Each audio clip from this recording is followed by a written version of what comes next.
the film currently has so many minutes. Have you thought of making it a little bit longer? And the second part of the same question is, or turn it into a mini series and break the story into multiple parts, like a Netflix. Let's say you want, this is fundraising, right? For the swimming pool, I think, the school swimming pool. The swimming pool, you have to tell everybody. We intended to, but swimming pool is very expensive.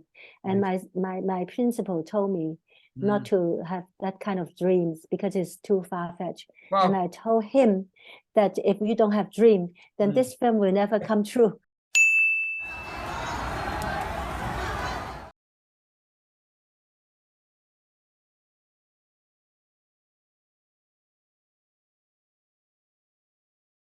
Thanks a lot, Mabel, for giving me extra time. I so appreciate. So first question from Norris Wong is about the voiceover in the movie. So did you right away decide that the movie has to have your own voice as the voiceover to the story of your alma mater? And during the whole process, did you think about, nah, I don't want to do my own voiceover or have voiceover? Anyway, the voiceover is not decided at the beginning, and it's almost at the end of the final version. Then I just want to do a voiceover to see whether it can connect the different episodes better. So I just put a mic next to my editing machine as a tryout. I didn't intend to use my own voice, but I'm the only one who's there, right? Right. So I just in version 14, after as you watch it and whatnot, you add your own voice reaction and whatnot. As I'm cutting the film, I put a mic. I just put a mic next to it. Almost a final cut, and I put some commentary, like the voiceover of a tree hole actually is 樹窿的心聲, as something to add to the picture, because sometimes I couldn't get the picture, and like in the case of Birdie, when she run her business of selling the glasses, and she lost the money, and I didn't film her losing money, and it's difficult because it's not a very substantial thing to film. So I add in a while she has been selling this and trying to earn some money and every month, but then in this case she lost a few like $50 or something like that as a commentary. So as I go through the whole film, in each possible place, I would think whether I should add something which the audience cannot see, whether I should add my own feeling, like in the year of the rebellious year, and I should also tell them about the feeling of the crew, the crew who has been working so hard, and whether we should go on or not, and whether we feel a lot of setback because of this situation. And also, while the headmistress said she has to retire, we didn't know that she had cancer. She didn't tell us, and so we felt so upset because the girls were not talking to us, and the principal said she has to retire. What's going on? Because we were left all by ourselves in the school, and I asked her, well, can you not retire so soon because you're only 60 years old, and I'm sure you can extend. And she didn't tell us, and she said, oh, well, it's difficult, and something like that, all kinds of excuses. So I have to tell the audience the feeling of the crew too. I mean, since that year we don't have much to show. We will show how the girls escaped from us and how the school mistress, the principal, retire, and we discussing whether we should go on or not. And so that's another, places like that, we have to add some commentary, which is the people at the audience cannot see.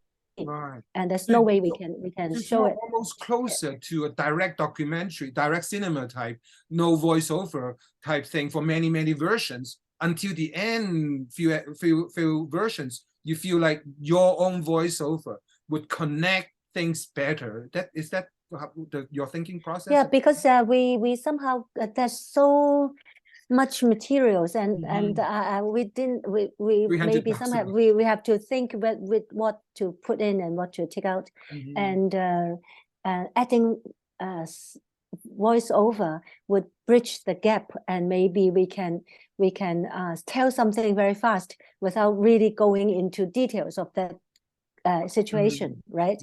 So at the very end, maybe at the 11, 12, 13 version, I started to add in my commentary. And actually, because it's quite a casual thing, I put the mic there and just say, and no script, and say, because she lost her $50, and also sometimes say, of course, Form 1 children couldn't get permission from their family to go overnight in Changchao, staying in Changchao overnight, things like that. And I didn't intend to. Did you use your first take, or you redo them?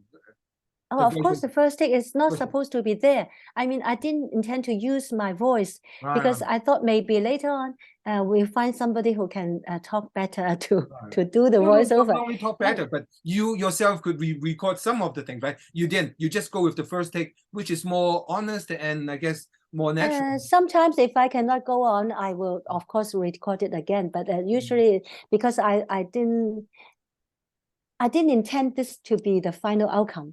So I was quite casual about that. If you watch it again, you'll see it's quite casual, because it's not supposed to be the kind of voice over, which is a very formal and official, right? But then later we listened to it again, and we thought it has kind of a style, because it's like it's not like the usual official voiceover. It's just like a tree hole talking about what happened to the crew during that time, and also her feeling about what's happening at the time. And so later I decided maybe the tree hole can be one of the characters in the movie, like me as a tree hole. And I can talk about my feeling. So I added the director like another character in the movie. And so this character as a tree hole would talk about her feeling throughout the movie. And that's how we came to use my own voice at the end. I see. I want to ask a question about Ruth, but if there's only time afterwards, I'm going to observe your time. So second question from Norris is, thinking, have you thought of editing a longer version of the film? So the film currently has so many minutes. Have you thought of making it a little bit longer? And the second part of the same question is, or turn it into a mini series and break the story into multiple parts, like a Netflix. Let's say you want, this is fundraising, right? For the swimming pool, I think, the school swimming pool. The swimming pool, you have to tell everybody. We intended to, but swimming pool is very expensive. And my principal told me not to have that kind of dreams because it's too far-fetched. And I told him that if you don't have dream, then this film will never come true. Yes, exactly. So I said, that's why I'm asking about. That's why we are like, in a sense, I add my own twist on that too. Norris asked about the miniseries, and me specifically mentioned Netflix, specifically mentioned Amazon, which owns, like, I think BritBox has the Up series. So have you thought about turning, like, you have 300,000 hours of footage, and I think you filmed based on the interview credit list, there are 13 girls on the list. Like, have you thought about shaping that? No, I can answer you, because this is what I think is the version I can do best at this moment. And I have I decided to do a 2 hours something version, so that I can concentrate on the 6 characters and their friends as side cast. And that's, I think, the version. This is the director's cut. Director's cut for the film. Director's cut of the film. And also exactly what I want. And also this film has never been, I have been gone through the censor without cutting out one frame. And I was so grateful because I preserved the director's cut. And as for the other 6, 7 girls, you can cut them into another film.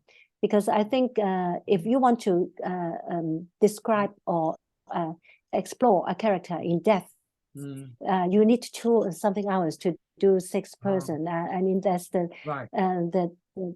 time you need for 6 girls.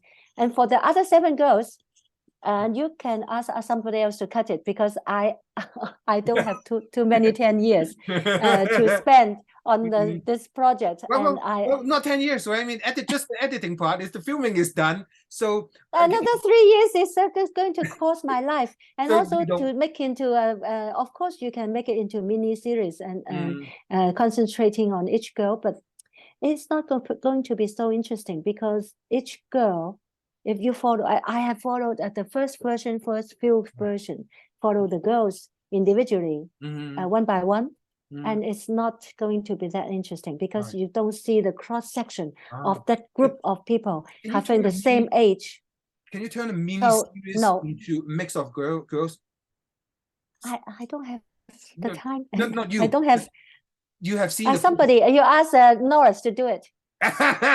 So Norris, Norris, you can do it. Right. You are not married to the. You only can do the footage. Someone else can help the school make more money to make the swimming pool come true. They can do it, just not you. Not me. It would be a lot of work if you want to do it good. It is going really difficult, because then you have to go through all the transcripts in like 50 books of transcripts to find another 7 girls and to make the most interesting, take out the most interesting part and cut it again. Wow. Because I've gone through 3 years, I know how difficult it is. So I know when the film come out as a Blu-ray disc, I will get a copy for myself to keep.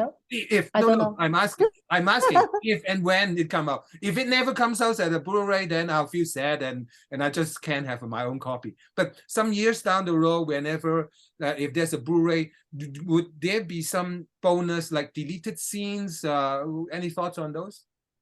This is my question. No, because I don't even know whether it will have a Blu-ray, not to say whether I should put something in or out. So the director thinks that there may not be a Blu-ray. That's I don't know. It's up to the distribution company, Golden Scene. They may want to make a Blu-ray, but I would be very happy if they make a Blu-ray. But then I will not be responsible for another editing of 精彩片段. Deleted scenes. No, not you. Not me. Someone else can do it. No. Not you. Okay, so third question. Oh, and by the way, this film is going to be released officially on the 2nd of February. In all theaters. In Hong Kong. So because before it's so difficult for people to get tickets, and it's all special screening but now the school has finally decided to let the public audience a wide release, a public release. Right. And before I forget, maybe this is a longer term question. Has the school thought of actually showing the film as a kind of a teaching experience for future students? Have they thought about it? Well, actually, they've been asking, showing it to different schools in Hong Kong, and the schools, if they are interested, they can book it in as a private screening for teachers and for students. And there were actually a lot of private screenings from various schools or religious organizations or and all good social good experience, right? I presume. Yeah, and all kinds of social workers and there have been a lot of private bookings for educational purposes. Right. So 2 more questions. Third question from Norris is: do you like making documentary or drama more? I like them both. You Actually, like them I've been making, of course, drama as my major interest. But as I told you before, when I was in Bristol, I worked for the BBC, so that was my first job, and it was a documentary. And then I made another documentary for the parents of Jackie Chan, which also is shown in the Berlin Film Festival as the opening film of the documentary section. And this one is also my third attempt as documentary. And I quite like You would make maybe because documentary has become the documentary has become a very interesting form of expression. Because before, when I worked for the BBC, it was very orthodox. Because the BBC keep everything very neutral, and it's from the point of view of a fly on the wall. So you have to be very neutral and everything very detached. And that's the BBC's way of making documentary, not to interfere with subjects under any circumstances. But then in America, there was Michael Moore making very different kind of documentary. And he appeared in his own documentary, and he comments on everything, and he even scolded his interviewee, and all kinds of things. He's a completely different kind of making a documentary, which is also very successful. And I think he got an Oscar for his documentary. And then there's recently Anything Can Happen in documentary. Like I saw in a film about Marilyn Monroe. They interviewed some people. They only got the voice, but they asked actors to mime the voice. So it's like they have people talking, but those people are not the original people. They are just actors. But then, of course, he wrote underneath that it is mimed by reenacted by actors. And of course, you can also do reenactment and every kind of things under the sun. Pseudo documentary and doco-drama, and everything. So drama and documentary now is blurring. The boundary is already blurring, and you can make a drama like a documentary, or a documentary like a drama. So this is the trend that's for future documentary. And I think it is very interesting. As documentary filmmakers, you can use all kinds of methods and not limit yourself to just a fly on the wall.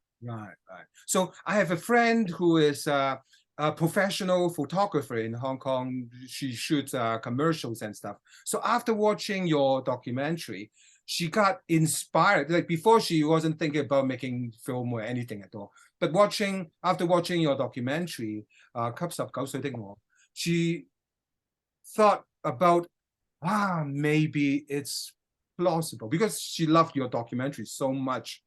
She got inspired and like kind of dared to think about making a documentary, making a film. So her question is this: I'm going to translate it to English. So in your movie, sometimes they are colonial kind of love and feeling. 佢話殖民地嘅情懷。不如講中文啊！我哋呢啲可以講下中文啫，係嘛？佢用中文問我，咪用中文答咯。可以，佢話佢嘅問題就係你嘅電影入邊咧，就通常有種呢個殖民地嘅情懷帶住一啲 colonial classiness。嗱，呢個佢嘅英文字。咩叫 colonial classiness？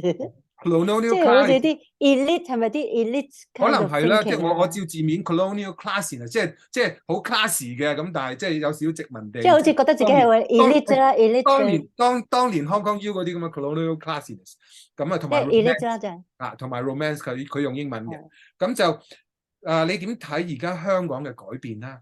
同埋呢種而家香港嘅改變會唔會影響對你創作方面嘅方針咧？咁我覺得一個人咧就係受佢環境影響嘅。雖然我細個嗰時候成日覺得自己好獨立個體啦，但係即係好似海明威話齋，即係No man is an island, everyone part of the land 咁樣啦。咁所以我細個當然我係喺殖民地長大，咁所以我就寫啲嘢係，因為我係成日啲故事係 based on 真人真事啊，或者我自己嘅生活嘅嗰啲片段啊，咁所以我喺殖民地長大，我咪會將嗰啲咁嘅情懷擺咗落去咯，即係好似玻璃之城咁樣。咁啊，自然係講我讀書嗰間香港大學啦。咁如果你話係 colonial classism，即係話即係或者可能係嗰種 elite 嘅諗法啦。因為嗰啲 Hong Kong U 嗰陣時讀書嗰啲，都覺得自己好似好即係好難入啦，好似即係唔好咁講啦，即係難入咧，所以就好似好即係有少少目空一切啊。咁所以就係咁嘅啲學生，然之後就係又去示威啊咩成，即係學生領袖就係會咁樣嘅嗰陣時。咁所以你哋會睇到嗰個就唔係我，即係我未必一定認同呢啲嘢，但係我嘅戲就會反映咗嗰個時代啊，即係嗰個係一個時代嘅反映。咁到而家時代變晒啦，咁你又會見到19歲的我個時代已經轉晒啦。咁我當然就係嗰啲咁嘅殖民地已經冇晒啦。咁就而家變咗一個新嘅年代，咁亦都係反映喺我戲裏邊。咁樣係所以人嘅我嘅電影就係反映我活着嗰個年代嘅。咁而最近嘅電影又更加係，即係你唔好淨係睇我啦，即係呢一年嘅香港電影咧，都係已經行咗一個全新嘅方向啦，即係已經係成日講係家啦，回家吃飯啦，過時過節啦，即係或者係講佢自己住呢個地方嘅佢自己嘅睇法啦，咁就已經冇晒，即係冇晒嗰啲以前嗰種colonial 嘅感覺，而反而係一個好踏實、好即係好平民嘅一種睇法啦，已經。咁就而成個香港嘅氣氛都轉晒啦。而我好高興見到舊年嘅即係好似而家嘅新導演已經冚唪唥朝住自己一個方向，係朝住佢哋自己嘅生活方向，同埋佢哋睇到嘅，佢哋感覺到嘅家啦，呢個香港呢個地方啦，同埋點樣喺呢度生活啦，同埋生活有種咩嘅挑戰啊，各樣。即係我覺得而家呢個係新嘅潮流啦，即係香港嘅電影同埋香港嘅人已經去咗另外一個方向，同埋潮流朝代嘅直情係都。